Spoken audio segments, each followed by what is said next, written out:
position exprimée par Fulbert Atisso en disant que ça fait longtemps, ça fait plusieurs décennies que les Togolais ont commencé leur lutte pour instaurer la démocratie et pour que cette démocratie-là s'instaure, avoir d'abord au moins une première alternance.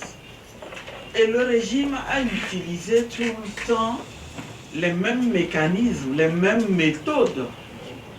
Et la question que Justin Anani pose ce matin met le doigt sur le mécanisme qui consiste, quand on organise des élections dans des conditions non transparentes, à proclamer des résultats qui sont totalement différents de ce qui est exprimé dans les urnes et à compter sur la communauté internationale pour reconnaître les élections et féliciter et donc boucler le processus. On n'a fait que ça depuis plusieurs années, d'élection en élection.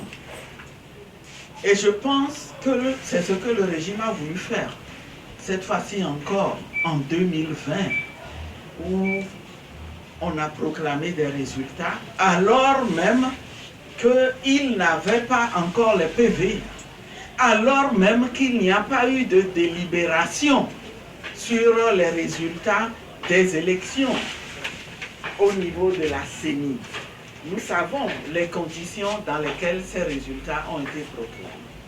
Et maintenant, cette fois-ci encore, on se prévaut de ce que les États ont reconnu ces élections-là. D'abord, on voudrait vous faire observer que même si certains pays ont pris position dans le sens de la reconnaissance de ce qui a été fait, vous avez tous observé la gêne qu'il y a. Et c'est tout simplement dommage que ces pays n'aient pas eu le courage d'aller jusqu'au bout, de tirer les conclusions qui s'imposaient de ce qu'eux-mêmes ils ont observé. Ils savent que ces élections n'ont rien de transparent.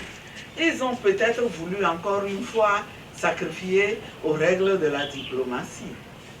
Mais ce que nous voulons vous dire, c'est que ça ne marchera plus cette fois-ci. C'est que les Togolais ne se laisseront plus prendre à ce jeu qui consisterait à dire « Ah, les États se sont prononcés, les grandes puissances se sont prononcées, donc c'est fini, on ne peut plus rien. » C'est celui qui porte la plaie, qui doit chercher des solutions pour arrêter, pour guérir cette plaie-là. Et nous sommes condamnés à le faire cette fois-ci. Donc, ces prises de position des grandes puissances ne nous arrêteront pas parce que nous sommes les premiers concernés. Nous